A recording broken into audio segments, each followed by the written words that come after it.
Welcome to the Deep Dive. We're your shortcut to getting really well informed. We dig into sources, pull out the key stuff, the surprising bits, all for you.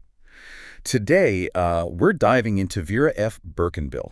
Now, if you've ever, felt ground down by standard learning methods or just wondered if there's a more natural way your brain wants to learn, then you are definitely in the right place. Birkenbihl, she was a huge force in education, especially in the German-speaking world, a real revolutionary.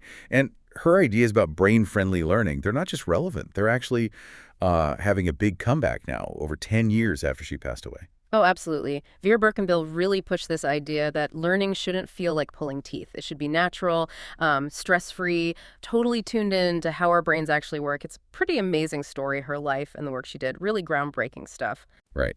So let's start with her. Vera Felicitas Birkenbihl, born April 26, 1946, in Munich. An only child. But this unconventional thinking, it seems like it started really young.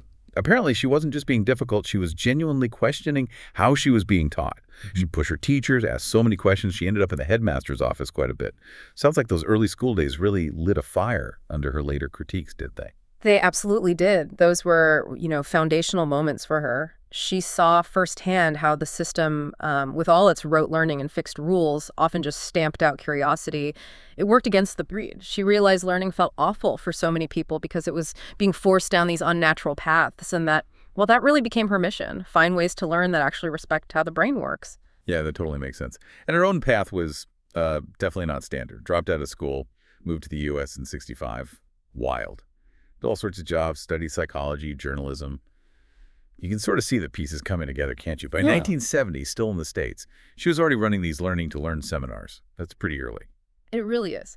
Then she heads back to Germany in '72, and, things took off pretty fast. Trainer, author. And then in '73, she starts the Institut für Gehirngerechtes Arbeiten, the Institute for Brain-Friendly Work.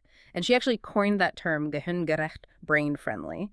What's kind of incredible, she's doing this way before neuroscience became, trendy in education circles. She was way ahead of the curve. Okay, and there's this really interesting detail.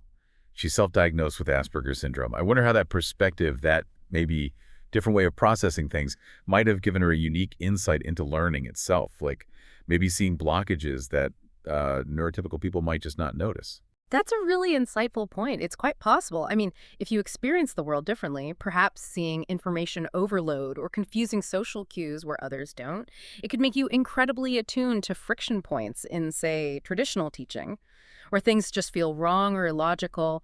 Maybe she felt instinctively where the standard methods were unnatural, not just for her, but maybe universally, and that pushed her to design something better, more accessible. Almost like a deeper empathy built from that different perspective. Sadly, she passed away December 3rd, 2011. She was 65. But her work, her impact, it definitely lives on, as we're about to see. Yeah, so, okay, we've got this picture of her unconventional life kind of shaping her thinking. Let's get into the core ideas. Her big thing was learning should be natural, stress-free, totally in sync with brain function.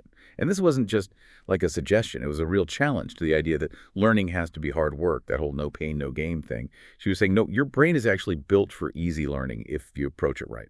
Exactly. It's a fundamental shift. And the most famous example is probably her 4-step language learning method. Step 1 is decoding. So you take a foreign text and you translate it word for word, literally. The point isn't just to get the gist, it's to see the structure, the syntax of the new language, how it puts sentences together. Right, so you're mapping it out first, then step 2. Active listening.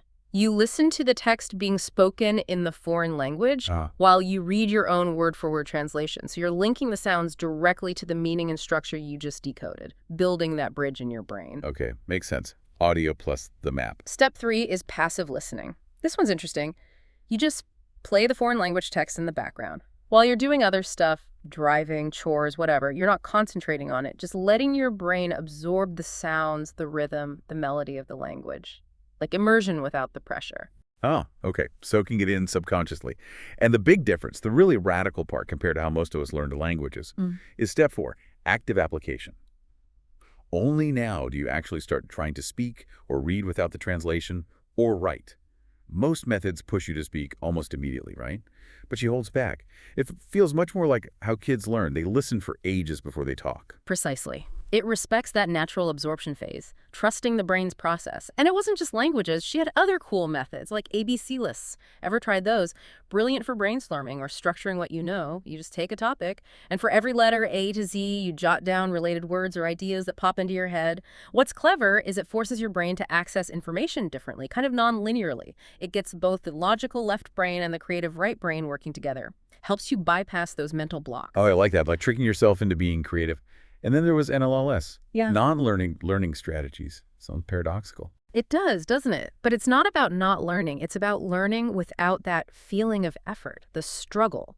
Think about how you pick up song lyrics or just sort of absorb cultural norms without sitting down to study them. She developed strategies based on these natural, almost subconscious processes to avoid the stress of deliberate cramming. Ah, so it ties back to making it playful, pressure-free, Bro. which must have been a real contrast to the traditional German approach, the whole Buchfilm thing, that hardcore cramming. Oh, completely. Booflum is all about grit, forcing it, often feeling quite painful. Her approach was the polar opposite. She believed real learning felt good, or at least not bad. So how did that go down initially? I mean, challenging such a strong cultural idea about hard work and learning, was there pushback? Oh, definitely. From the sort of traditional educational establishment, sure. But it seems her message really struck a chord with individuals, with parents who felt that the old ways just weren't working for them or their kids. Her books started selling like crazy. People were hungry for an alternative. It was empowering. Right, because she wasn't just tweaking methods, she was fundamentally questioning the system itself. Exactly.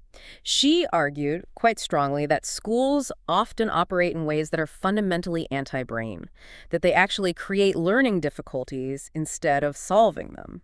Which is a pretty stark thought, isn't it? Are we designing institutions that hinder us? It really is. And she had specific points, didn't she? Yeah. Like the focus on mistakes, Mm. always highlighting what's wrong, not what's right. I mean, I definitely remember that feeling. Red pen everywhere. It can really knock your confidence. Totally. And she talked about how rigid curriculums kill natural curiosity. You have to learn this now, in this way, no room for exploration. Plus, the constant grading and comparison, she felt it damaged self-esteem, especially, she noted, in boys.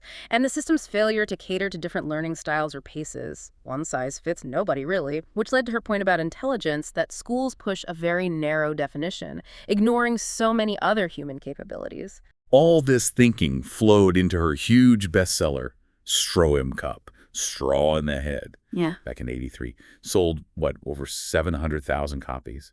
And the core message was moving from being just a brain owner to becoming a brain user, taking control. Yes. That concept is brilliant. It's not enough just to have a brain. You need the user manual. She wanted to give people that manual, empower them to understand and use their own minds better. For learning, for life. So given all the methods, the critiques, what's the lasting impact? Why are we still talking about her so much today? Well, a huge part is how she made complex ideas accessible. She took insights from brain science, which can be dense, and made them practical for everyone. She really did shake up the whole seminar and training scene in German-speaking countries, made it more interactive, more, well, brain-friendly.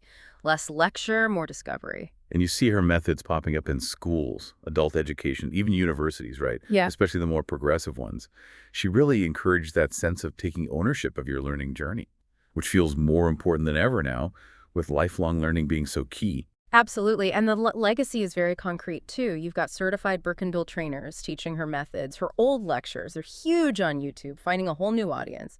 Her books, she wrote over 40. They still sell consistently, thousands a month, even now. And the institute she founded, the Birkenbihl Uni, they're still active. Now, we should probably mention she did face some criticism, too, right? Questions about the maybe scientific rigor behind all her theories or her interest in things like numerology later on. How do those fit in? Yeah, that's fair. And it's true, some of her explorations, especially later, maybe ventured into areas without strong scientific consensus at the time. But I think looking at the whole picture, her core contribution, making learning accessible, developing these practical brain-aligned methods, it's immense for so many people. That positive impact, that shift in how they saw learning, it really outweighs the more fringe aspects, change the conversation. So summing it up, Vera F. Birkenbihl leaves behind this incredible toolkit of methods, ideas, and just sheer inspiration. Her vision of learning being joyful, effective, brain-aware, It feels incredibly current, doesn't it? Especially now. It really does. She showed us learning doesn't have to be this constant uphill battle.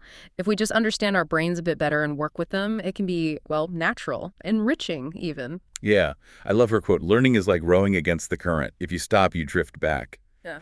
But she gave us better oars, maybe. Showed us how to make that rowing feel less like a chore and more like an adventure. Exactly. So maybe a final thought for everyone listening. How could understanding your own brain's unique wiring change something that feels like a struggle into something genuinely enjoyable, a real journey of discovery?